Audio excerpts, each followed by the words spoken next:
This is the Disruptive Voices of the Pacific podcast, and it's great to have you all back with us. Thank you for tuning in for yet another really exciting episode. We try and make these topics relevant, practical, and real. And we're still talking about sex, dating, and relationships. And again, I'm joined with Joe. Welcome, Joe. It's great to be here, Letitia. Why don't you just tell us a little bit about who you are and what you do? Yeah, I'm Joe. I work with a missions organization called CRU here in Fiji. And our ministry is very simple. We're committed to evangelism and discipleship on university campuses. And I've been there working solidly with CRU for 10 years now. I sit on our national leadership team and help provide leadership and direction for our whole ministry. Okay, that's amazing. So thank you for all you do. What's your current relationship status? My current relationship status is I'm seeing someone and I'm really stoked about it. Really? Yeah. You hadn't told me that. I didn't. No, I think you didn't ask me. I didn't ask you. Gosh. Okay. Yes. So I am seeing someone. She's not here. It's a long distance relationship. But we've been very careful. So I will get to see her again in 2 months. But we've been talking for about 10 months now. Okay, well, there you go. Things you find out on this podcast. You have heard it first on the Disruptive Voices of the Pacific. No applications. I'm not taking any more applications. Okay. I want to ask you so many more questions, but we won't do it because we are talking about how to break up well. Because before you started seeing this woman, you've had a few other relationships and you've learned things from them. Breakups can be really brutal, can't they? And I think there's things that we can do to soften the landing, and we're going to get into some of those things as well. How to break up well, so it doesn't become a train wreck and something that just drags on, and you end up in rebound relationships and all those nasty things. Breakups are generally, I think, most people go through them once or twice or 17 times. And so we hope today will be helpful. Before we get on to some of the do's and don'ts of breaking up, maybe just going back to some of your past relationships. What were your mistakes? What looking back now, what did you think you did not do well? The first one I can think of right off the top of my head is too much, too fast. And what that meant was there was a deep emotional connection connections made early on. Very early on in the relationship, and that tied us in a way that was really deep, even though there was not a lot of physical things going on, right? And I want our listeners to know that as well.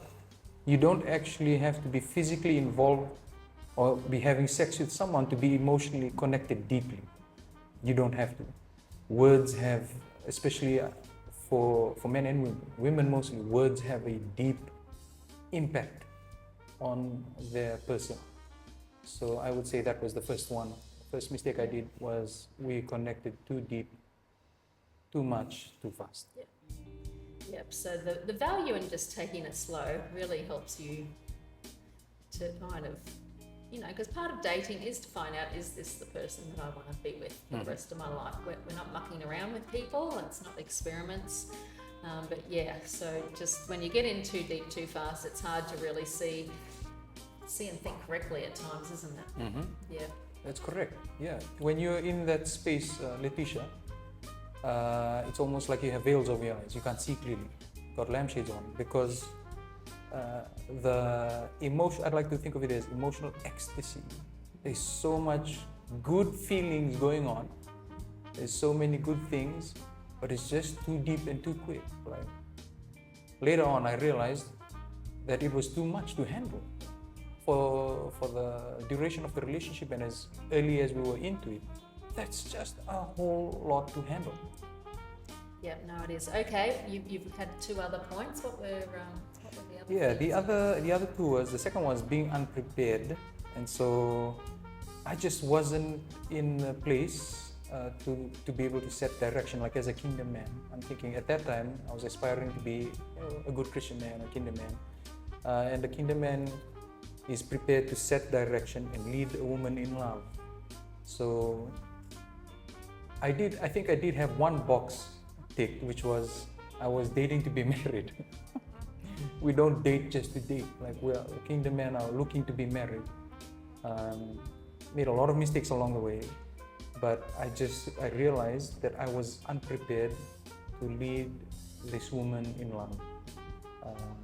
That was the second thing I didn't do well. The third one was I didn't have, maybe it hinges off of being unprepared. I didn't have the proper faculties in place, which means I wasn't in a place of independence financially, in terms of my career as well. About 6 years ago this happened, or 5 years. So I wasn't in a steady place for my life. And if I wasn't in a place, if I didn't experience stability in my life, how was I going to lead a woman in marriage? I think I would only lead her in frustration. Yeah. She would have been absolutely frustrated with me and my moves and everything I was doing. Yeah. No, and that's, I mean, again, as a single woman, something you look for is a guy who has purpose and knows where he's going and what he's doing. I don't want to hook up my life to some aimless guy who's just wandering around the mulberry bush. So it's important, and I love that you can now identify that. And I'm sure you're fixing it in your current relationship, doing things a little bit differently, even though it's long distance. You're not the person who you were 6 years ago. Well, let's come to breaking up, because you've had a couple of breakups as well. So let's start with the negative. What have you done badly in your breaking up? Again, that you've looked back and go, oh man, what a train wreck. Yeah, this one here really hits a soft spot for me. Well, not soft. Soft is kind of has good connotations. This is like, it's sensitive, vulnerable areas of my life. And so as I thought about this podcast and as I look back into the archives of my life, I noticed that the first thing I didn't do well in this breakup was I communicated just once of the end, and I did not give any more room or attention to that space to allow the other person to move on well or to break off well. I was very selfish in that area. I was more focused on my healing, the steps and the decisions I needed to make. And so I made that decision and I didn't set it. I didn't have the maturity to provide more dialogue in that area so that my previous girlfriend could disconnect healthily from the relationship. That is such a vital point, Joe, because quite often, I mean, sometimes the breakup can be a total surprise to the other person. Like, you may have been thinking, I don't think this is the right person, and you come to that conclusion with mentors or people around your life, and you turn up and dump it on her or him or whoever it is, and they're shocked. And you're kind of like, well, that's the end, thank you. And she hasn't had time to process it. So, and it is hard though to say, well, we're going to come back in 3 days to give you a chance to talk about it. But that is really important, that both parties get to say what they need to say to bring a bit of closure. Is that what you think? Yes, definitely. I think as I was going back into the archives, there was a time where I remember the person had actually asked me, and what a brilliant girl, who is able to have the maturity to ask me for a specific time and place where we could talk and maybe just break things off well. But I was not in that space. Letitia, I think for me, it was very selfish in hindsight, that I wanted to move on quickly, and I did not want to face the difficulty of having to let someone go or giving a space to someone to let them go well. I didn't have the maturity to withstand that kind of pressure. And yes, I should have. Let me just say that I should have, because out of respect for her and her time and my faults in the relationship, it was only fair that I give this person the space and the time. Yeah, so that's again just an important point. Sometimes breakups, sometimes they will happen quickly. Look, some people break up over text, which I never think is. I think that's a bit of a coward's way, cheating. But then, yes, sometimes you can come and have one dialogue because you kind of both feel like that, it hasn't been working out for some time. But other time, it might take a couple of days, a week, to just have a few conversations and end it there. So, I think that's just a brilliant one. The other point you had was that the mistake you made was not doing it in private. So where were you in the middle of? I think Restaurant? no, I think it was more the fact that there were, when I say not in private, there were a lot of mutual friends that we had that knew of the relationship, that were praying about it. And so when I say not in private, everything that, like it was all, we all had those same connections, those mutual friendships.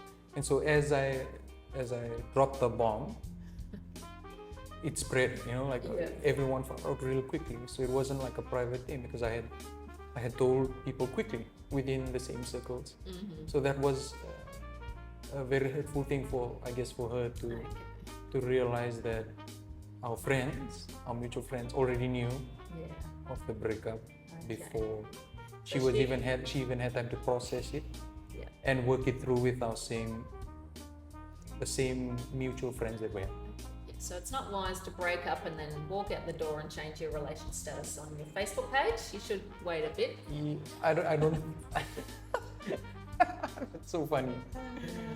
Yeah, but that's what relationships have come to, right? Yeah. It's a relationship status on Facebook. Then it's official. Yeah. But it's just not helpful for the other person to be hearing from their close friends within 10 minutes. Oh, I hear you've broken up. Yes. And they haven't even had time. So that's a great one. So just allowing a bit more space around the other person. I mean, eventually people are going to find out, and that's okay. But I think the point also in private, doing it in a private space, not necessarily going to, again, because you're dropping the bomb, he or she might not want to be in the middle of a restaurant necessarily.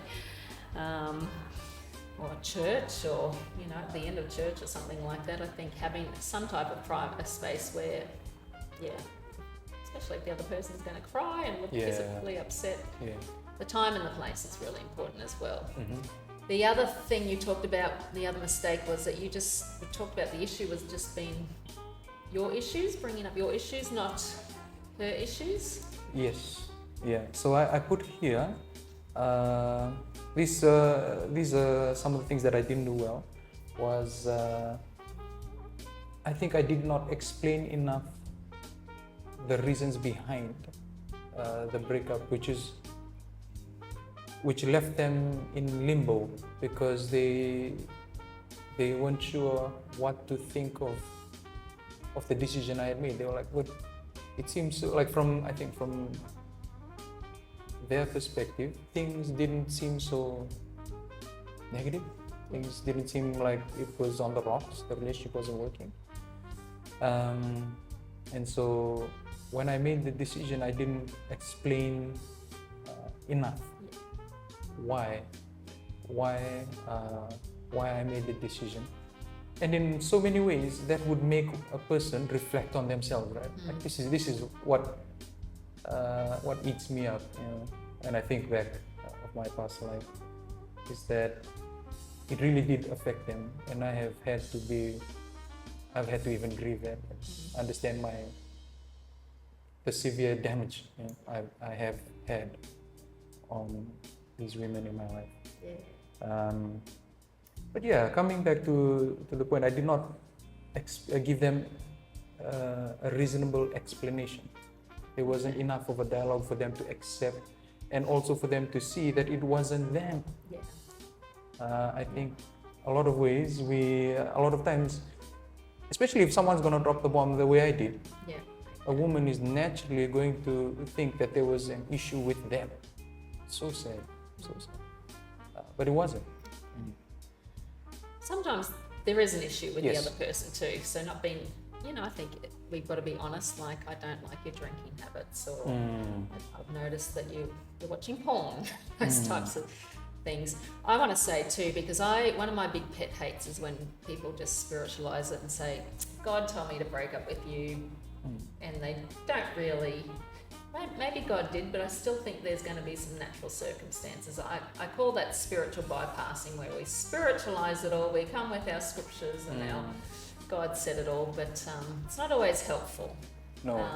And it's quite often I see it used as an excuse to not have to have the real conversations, and the hard conversations, which are hard. We don't like to have them, but we owe that person. Yes.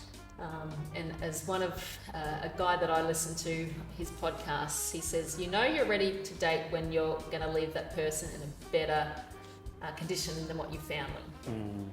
So that means breaking up in a way that they feel honoured and can hopefully move it. Breakups are never easy, but that's great. Well, we better get on to some of the things that, the good things that you would allow, that just some of your tips for breaking up well. What do you have there? Yeah, the first one is create a space where there is dialogue.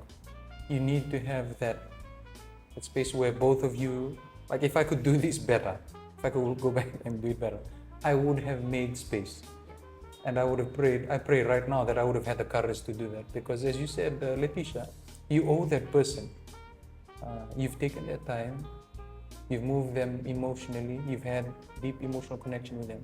It's only fair that you give them that space. And thinking about the spiritual thing that you talked about, that I always thought of that, and I'm pointing at myself here, as a cop-out. I didn't take the responsibility, and God gives us responsibility, and so, like Adam, push that responsibility aside, and that's my sin. I grieved over that. Thank God for His forgiveness. If I go back in time, I would make sure that there was dialogue. I would think about the person's need first. What does this person need? If it's more dialogue, let's have more conversation. If it's a space of silence, let's give it more time in silence. Just being more attentive to the person's need to break up well rather than my own. That's the first point. You mentioned what do you do when you are in a good friendship group? And so you've kind of been dating, if there's a few other dating couples, and suddenly because you break up, it does ruin things.